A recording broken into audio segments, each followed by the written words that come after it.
Bien, chers amis, bonjour. Alors, pourquoi faut-il sortir d'Égypte? Quelles sont les caractéristiques de l'Empire égyptien? Nos maîtres sont relativement clairs. L'Égypte est un État stationnaire, dominé par des forces naturelles qui sont circulaires. L'Égypte est par nature une sorte de vase clos, d'horizontalité de l'histoire. Il n'y a pas pour l'Égypte, pour le pharaon, pour les Égyptiens, de rapport direct entre le ciel et la terre. Certes, il y a des forces spirituelles, mais ces forces spirituelles, on l'a vu l'autre fois, sont par définition, par essence, autonomes et douées d'une suprématie irréductible. À chaque élément naturel, la pluie, l'orage, les nuages, le soleil, la lune, représentent une sorte de force autonome qui est pour les Égyptiens un dieu. Les Hébreux ont vécu 210 ans. Certains de nos maîtres disent en fait plus de 400 ans, 430 ans depuis Abraham Avinu, dans cet espace clos, l'espace égyptien.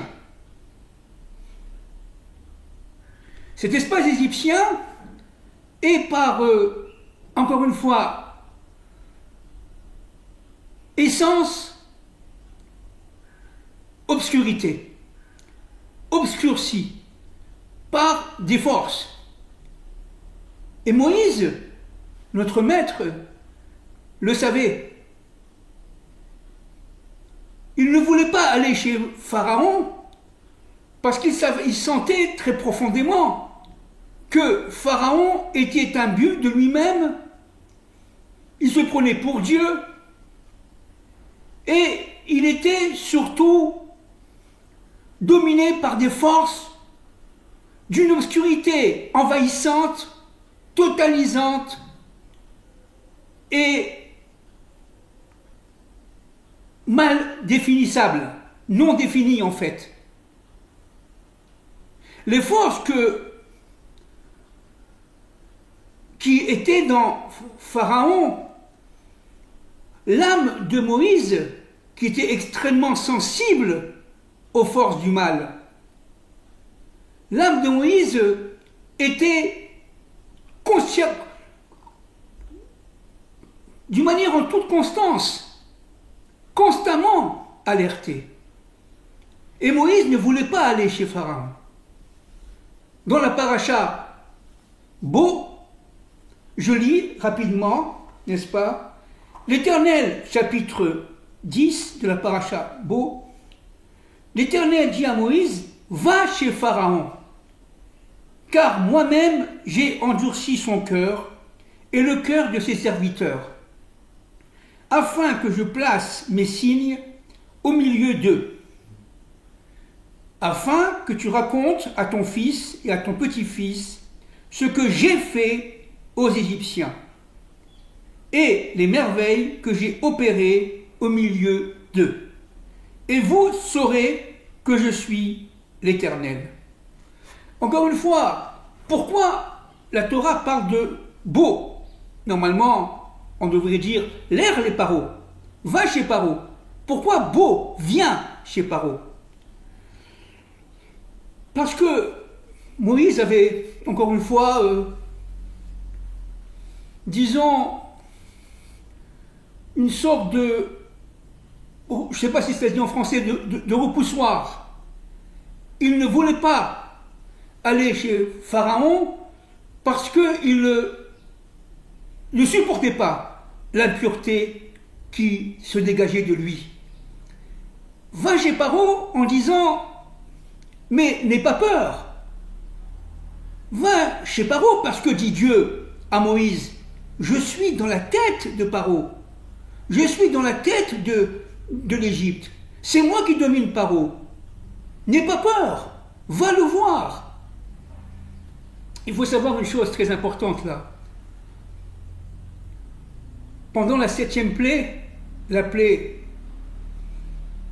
de la grêle, du barad en hébreu, il faut savoir qu'il y avait un mélange d'eau et de feu. Comme nous l'avons dit l'autre fois, ce mélange était incompatible, bien entendu.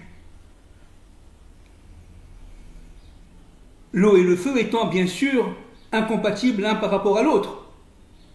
Mais, non seulement, miracle, l'eau et le feu étaient réunifiés dans cette boule, dans cette grêle, l'eau, la glace, le feu, eh bien, cette boule était redoutablement lourde. Les grêlons étaient en fait des sortes de petites bombes. Un bruit incessant, infernal. Pharaon, lui, il était dans son château, dans sa demeure. Il ne voyait pas les dégâts vraiment de feu. Les grêlons ont tout brûlé. Mais les grêlons ont aussi tué des animaux et des paysans. Il ne le voyait pas. Mais qu'est-ce qu'il sentait? Il sentait en fait une torpeur monter en lui. Il était déstructuré de l'intérieur. Par quoi? Par le bruit. Par le bruit. Imaginons qu'à chaque demi-seconde ou à chaque seconde, une bombe venant du ciel, eh bien, atteint autour de notre environnement la nature. C'est non seulement surprenant, mais insupportable. Chaque instant, un bruit infernal. Il y a de nombreux midrashim là-dessus qui disant que Pharaon était de petite taille. Il avait un demi-mètre de hauteur. Bon, évidemment, c'est codé. 50... un demi-mètre de hauteur, oui, 50 cm. Et surtout, Pharaon avait dans son trône l'incapacité de supporter ce bruit. À chaque bruit, il tombait, dit nos maîtres, et il remontait vers son siège pour pouvoir tout simplement résister. C'était pour lui infernal. Mais Moïse, lui, avait l'assurance que l'Égypte était détruite, que la 7e plaie était la plaie qui est liée d'ailleurs au monde de la nature, au monde de la Asiya. Il était sûr que Pharaon était défait, l'Égypte était défaite. Mais alors pourquoi, demande Moshe au maître du monde, à Dieu, pourquoi tu renforces son cœur? Pourquoi tu renforces son cœur? Il est déjà largement détruit. Aujourd'hui, on dirait, mais attends, le Hamas, il est largement détruit. Il n'a plus en fait, d'existence propre.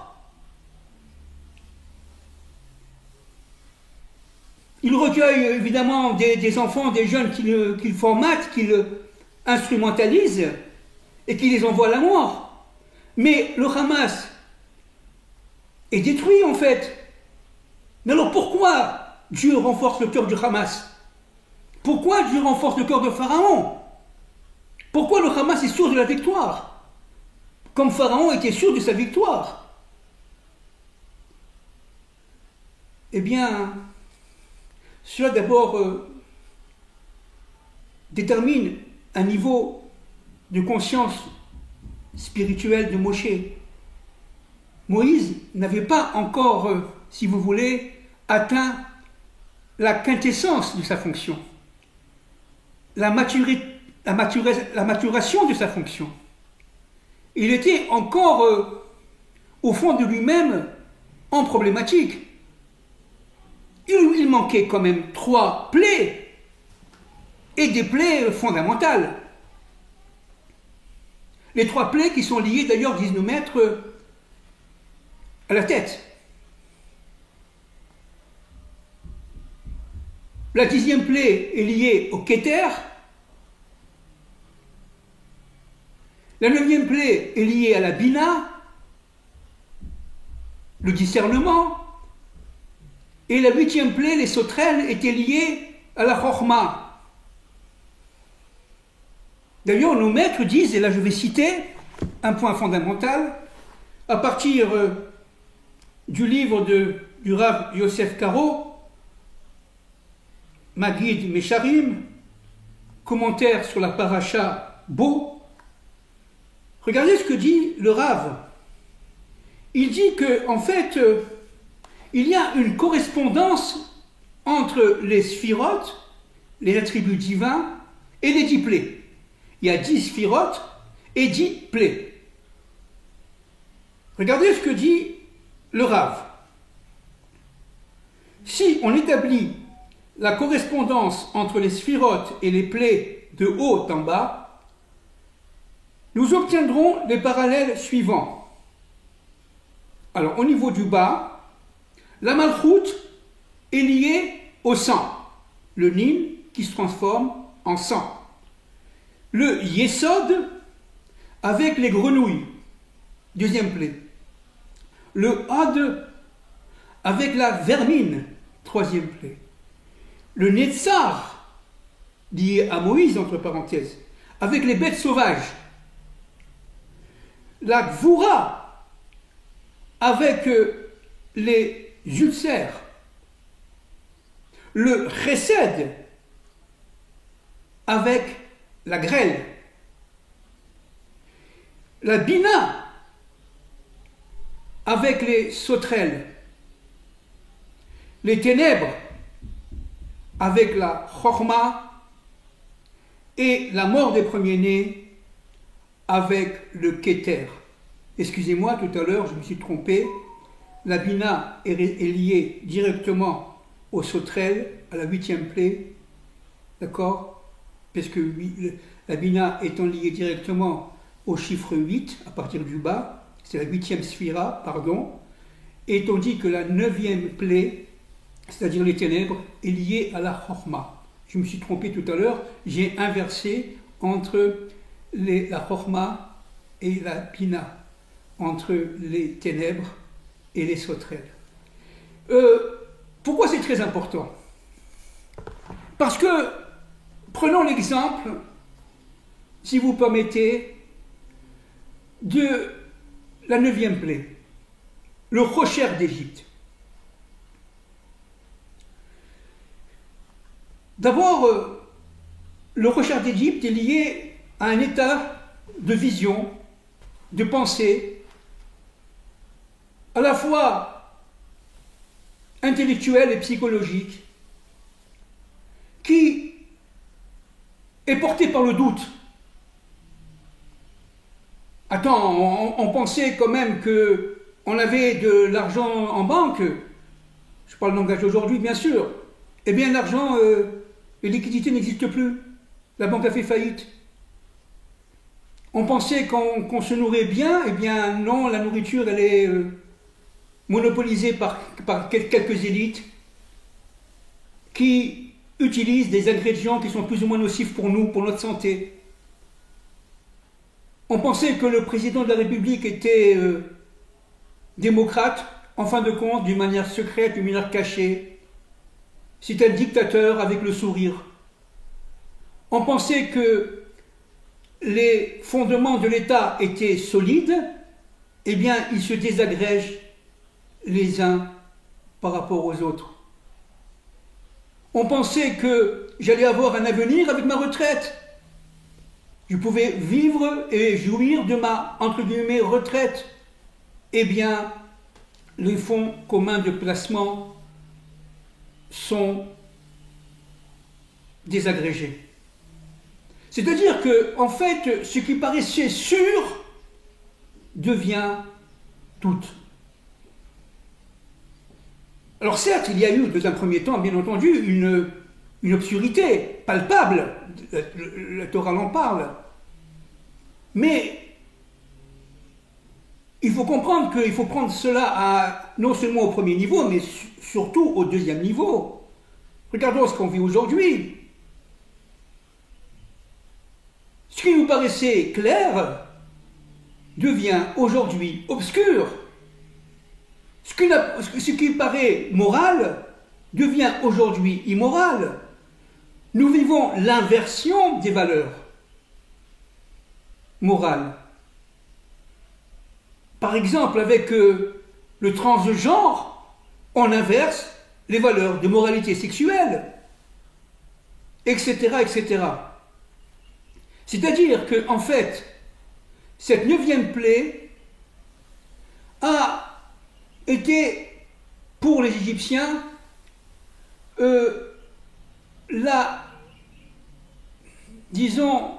la fin d'une période de surpuissance, où l'Égypte dominait sa propre vérité. Le doute s'installe. Et si c'est pas ça? Et si on s'est trompé? Et si, en fait, compte, la démocratie était un leurre? Et si, en fait, la République était un instrument de pouvoir, pour pouvoir dominer par certains l'ensemble d'un peuple et l'ensemble d'une humanité? Et là, les 80%, disent nos maîtres, des Hébreux qui ne voulaient pas sortir d'Égypte, ces 80%-là ont été tués pendant la 9e plaie. C'est-à-dire qu'eux-mêmes, ils doutaient de tout, y compris de Moïse, y compris de Aaron, y compris d'eux-mêmes. Ils étaient dans l'obscurité la plus totale. Ils n'avaient plus le système de valeurs qui les surplantait, qui les permettait de vivre tout simplement dans l'espérance. La 9e plaie, c'est le doute et la désespérance, le désespoir.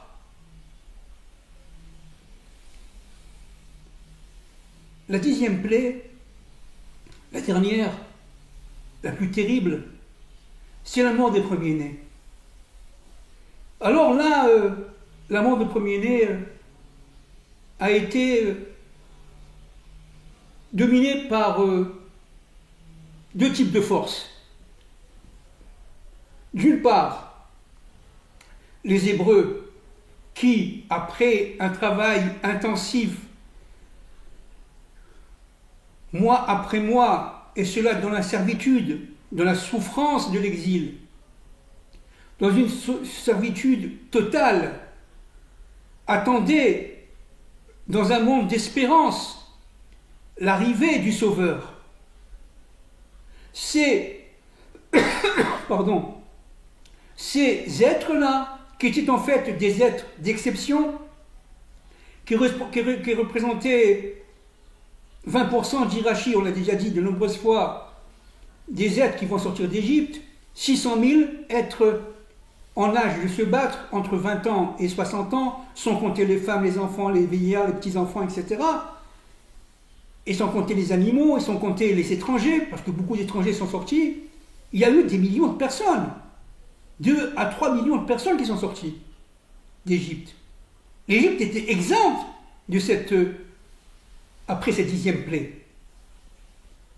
Et pendant cette 10e plaie, il y a eu ces combattants hébreux pour la liberté, des combattants pour leur Dieu, dans une, disons, fidélité totale à leur Dieu et à leur envoyé, Moïse et Aaron. Et ils ont fait exactement ce que voulait Dieu. D'abord, pris un agneau, l'agneau pascal. On était le 10 Nissan. C'était un Shabbat, ce qu'on appelle nous, dans notre langage à nous, le grand Shabbat, le Shabbat à Gadol. Ce Shabbat à Gadol, il y a eu achat d'un agneau, d'un bélier, qu'on a caché d'ailleurs au pied du lit, de son lit. Et pendant 5 jours, l'agneau va bêler, il va faire du bruit. Imaginez-vous un peu le bruit assommant en Égypte, et pas seulement dans les territoires de Goshen, parce que les Juifs étaient quand même répartis, se sont énormément assimilés. Et ce qui est incroyable, c'est qu'ils avaient eu la force de prendre un bélier, c'est-à-dire un dieu égyptien, le dieu Aton et le dieu Ra égyptien avaient une tête de bélier. Ils ont eu ce courage d'attacher un dieu égyptien et de l'immoler avant de sortir d'Égypte. Alors je ne sais pas si on s'en rend compte, qu'est-ce que ça veut dire, hein? Imaginons aujourd'hui, dans le langage d'aujourd'hui, des Hébreux américains, européens, qui prennent un dieu américain, le dollar, parce qu'en Amérique, la monnaie est considérée comme un dieu, et prennent des tas de dollars qu'ils avaient en banque, les mettent en vrac, tu vois, c'est une image, bien sûr, c'est symbolique, bien sûr, et ils mettent le feu. Imaginez-vous un peu ce que ça veut dire. Imaginez-vous la réaction des Américains, de leur président, de l'armée, de la police, etc. Vous êtes en train de détruire l'Amérique. Et c'est pareil en Europe. Imaginez-vous. Eh bien, ils ont eu cette force-là. Ils ont eu cette force-là. Ce courage inimaginable. N'oublions pas qu'ils étaient esclaves en Égypte. 210 ans d'esclavage en Égypte. Et de plus en plus, un esclavage souffrant. Et Dieu demande de prendre le sang de l'agneau et de le mettre au fronton de la porte de sortie. Parce que les fils d'Israël, pendant la 9e plaie, avaient reçu l'ordre de Dieu de ne pas sortir. Et pendant la 10e plaie, pendant la mort des premiers-nés, ils avaient reçu aussi l'ordre de ne pas quitter leur demeure et de prendre le sang et de le mettre au fronton, dans le pilier gauche, dans le pilier droit et le fronton d'en haut. Nos maîtres disent, il s'agit d'abord, dans le fronton droit, de la tribu de Chesed, liée directement à Abraham. Dans le fronton gauche, la tribu de Gvoura, qui est liée ensuite à Isaac. Et le lien entre les deux frontons était lié à la tribu de Tiferet, à la tribu de Jacob. C'est-à-dire qu'en fin de compte, la Torah, Dieu nous demande, pour pouvoir sortir d'Égypte, non seulement d'avoir le courage de détruire l'idolâtrie qui était en nous pendant des siècles et des siècles, puisqu'on était esclaves en Égypte, pendant des décennies et des décennies, non seulement de nous carrément purifier de cette idolâtrie, mais il demandait aussi de se réunir à nos pères. Et seulement ceux qui avaient la capacité de se réunir à nos pères ont pu sortir d'Égypte. À nos pères, Abraham, Isaac et Jacob. Et ils ont été circoncis. Les hommes ont été circoncis à la sortie d'Égypte. Pourquoi? Parce que c'était l'élément capital, essentiel, fondamental, pour faire le lien entre le ciel et la terre.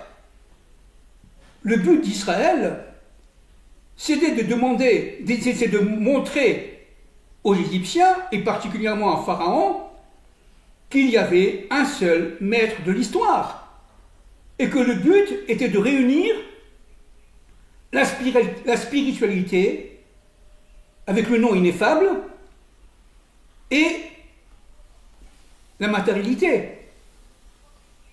Et pendant ces 4-5 jours entre le Shabbat d'Agadol, où on a mis le C, le C en hébreu, ça veut dire le bélier, et l'anneau pascal et la sortie d'Égypte, ça s'est passé un jeudi soir, vendredi matin, eh bien, il s'est passé une chose très importante, c'est que il y a eu du côté des aînés égyptiens qui avaient entendu qu'ils étaient condamnés à mort par Dieu, il y a eu une révolte contre le père. Et nos maîtres disent que les aînés ont cherché à tuer le père, et ont tué le père, leur père. Ils ne voulaient pas du monde de papa. Hein, on disait cela à mai 68, je me rappelle, au mois de mai 68. Nous ne voulons pas du monde de papa. Nous ne voulons pas de ce monde où quelques élites dominent tout et où, véritablement, l'Égypte est totalisante. Nous voulons vivre. Alors l'aîné de Pharaon est parti voir Pharaon son père et lui a demandé, il a supplié de laisser sortir les fils d'Israël, les Hébreux. Évidemment, comme Dieu a renforcé le corps de Pharaon, il a refusé. Parce qu'évidemment, l'histoire devait arriver à bout, selon la volonté divine, selon l'ordre de la surnature. Et ce mécanisme antagoniste entre, d'un côté, les Hébreux qui se préparaient à sortir d'Égypte, les autres étant malheureusement morts pendant la 9e plaie, et entre parenthèses, nos maîtres disent que leur âme est revenue dans l'âme de ceux qui sont sortis, entre parenthèses. Et que ces 600 000 âmes juives hébraïques qui sont sorties représentent la réparation des 600 000 âmes qui étaient dans Adam. Et donc, cette réparation était totale, elle était fondamentale, et pour Israël et pour l'humanité tout entière. Mais de l'autre côté, vous avez aussi la contre-révolution égyptienne, un super mai 68,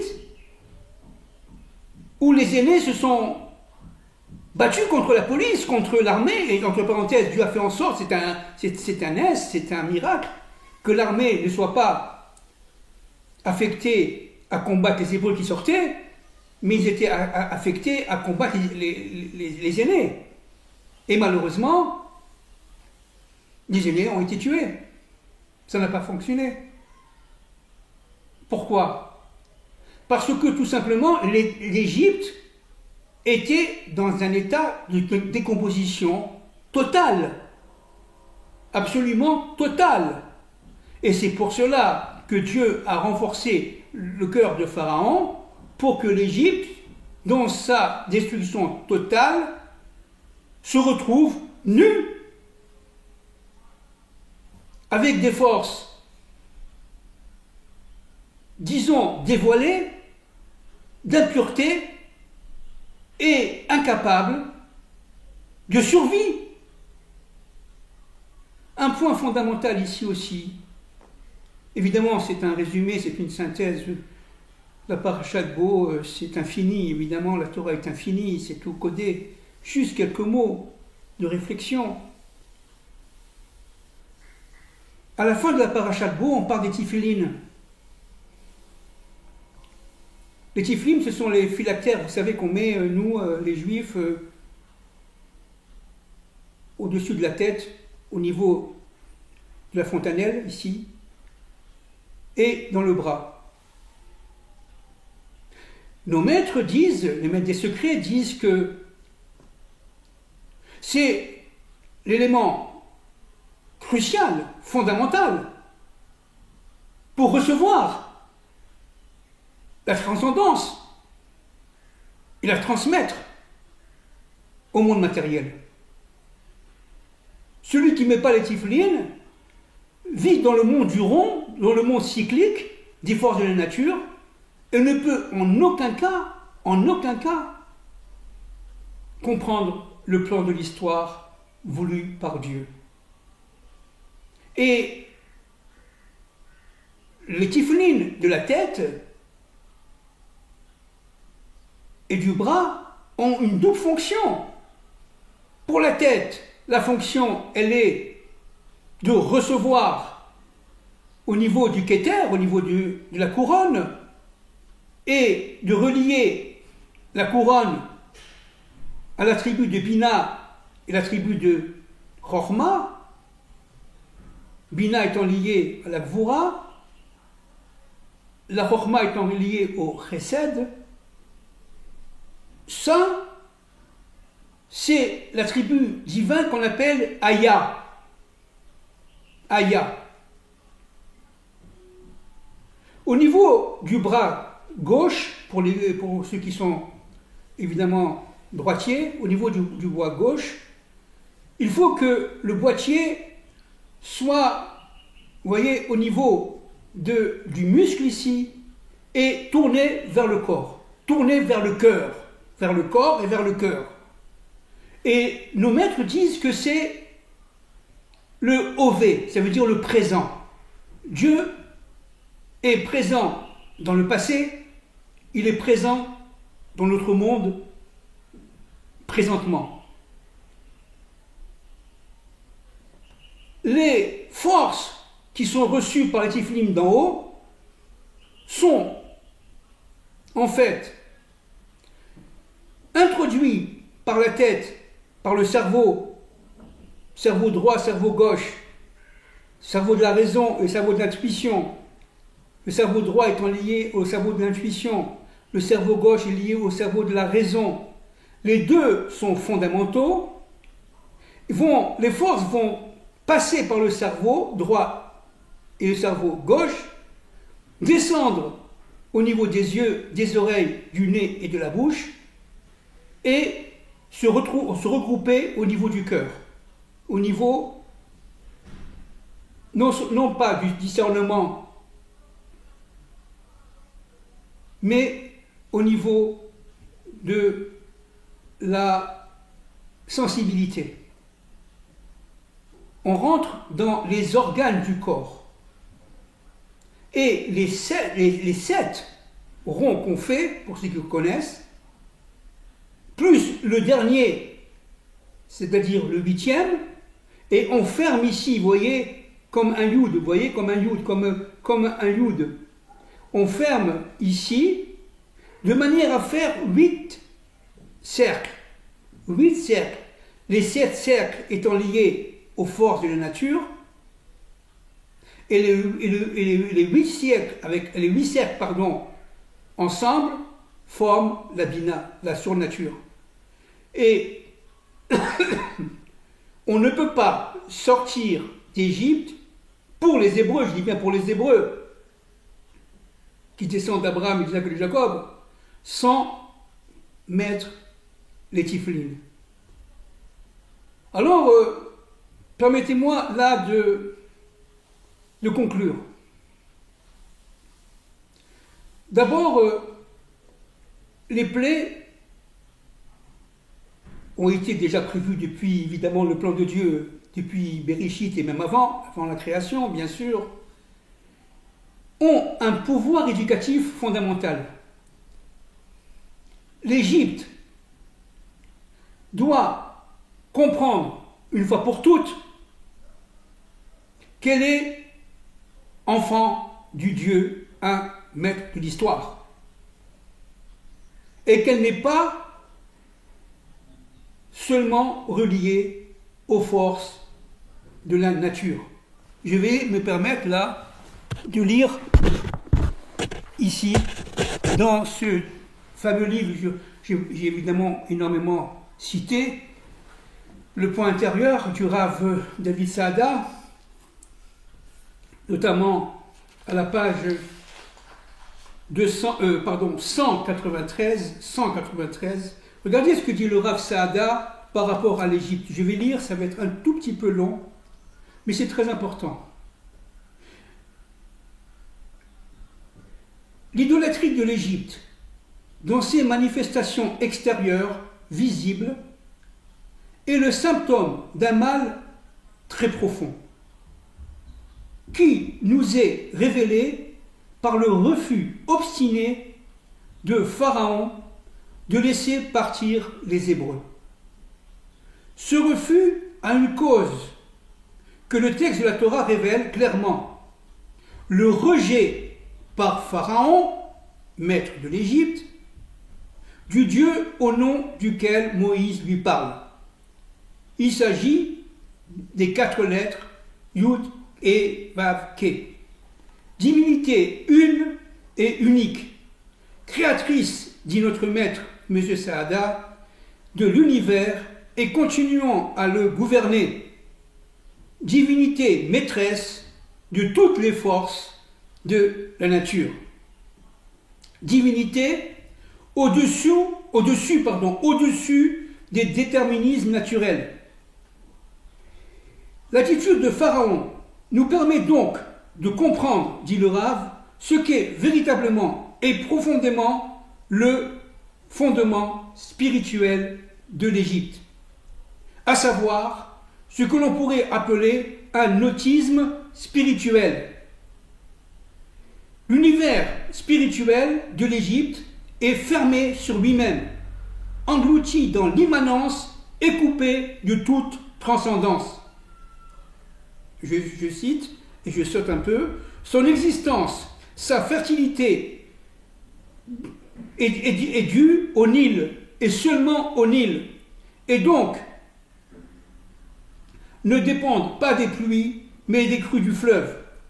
L'Égypte, dit notre maître, a une existence horizontale. Elle n'a besoin que de la terre et du fleuve qui l'hérite, et se passe parfaitement de la pluie venue du ciel. L'Égypte a fondé donc son existence sur l'absence de communication entre le ciel et la terre, qui caractérise son climat, et sur l'autosuffisance de sa terre. Voilà, fin de citation. Deuxième point fondamental, tous ne sortent pas d'Égypte. beaucoup vont mourir pendant la 9e plaie, pendant la plaie de l'obscurité. Ce qui s'est passé il y a 3500 ans par rapport aux Hébreux est un phénomène d'annonce. Et j'espère me tromper, bien entendu, j'espère me tromper, un phénomène d'annonce de ce qui se passera.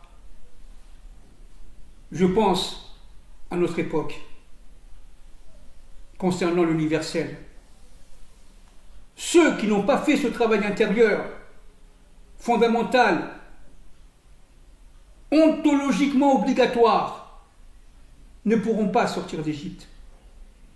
Ceux qui ont vécu véritablement comme des Égyptiens, entre guillemets, ça veut dire d'une manière horizontale,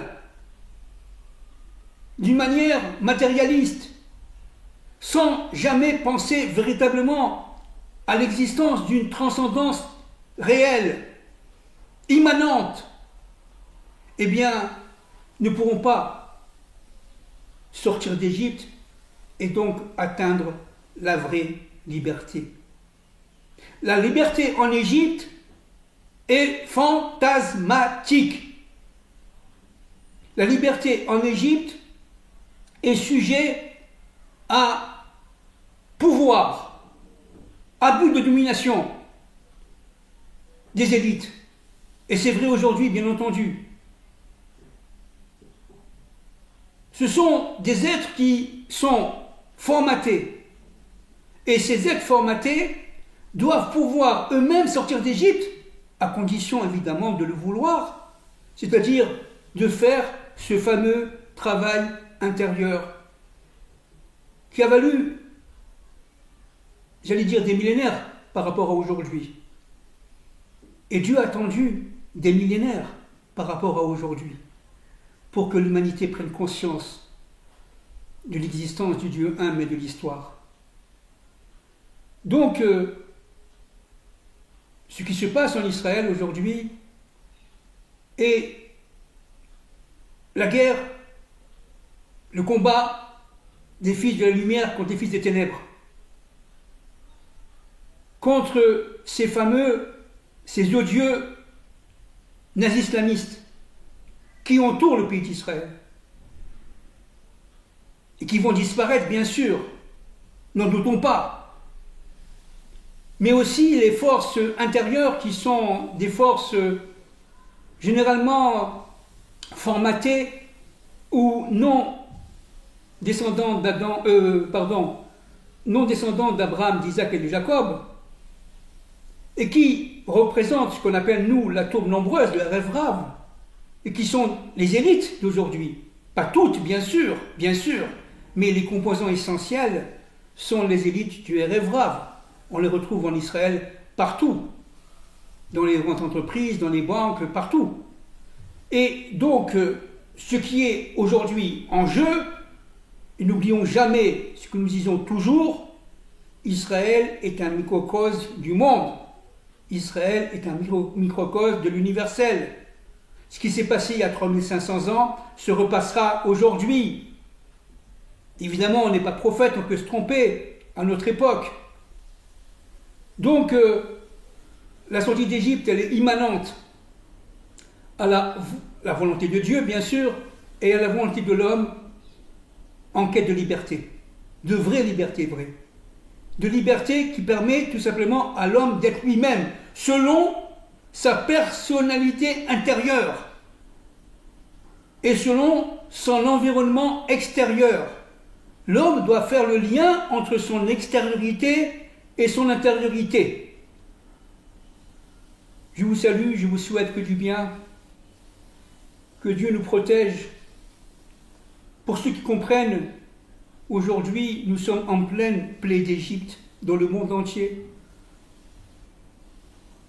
Or, c'est vrai, ça paraît complètement fou, mais regardons les inondations, regardons les intempéries, regardons les incendies, l'incendie en Californie, regardons les chutes d'avions. C'est terrible, ça fait souffrir.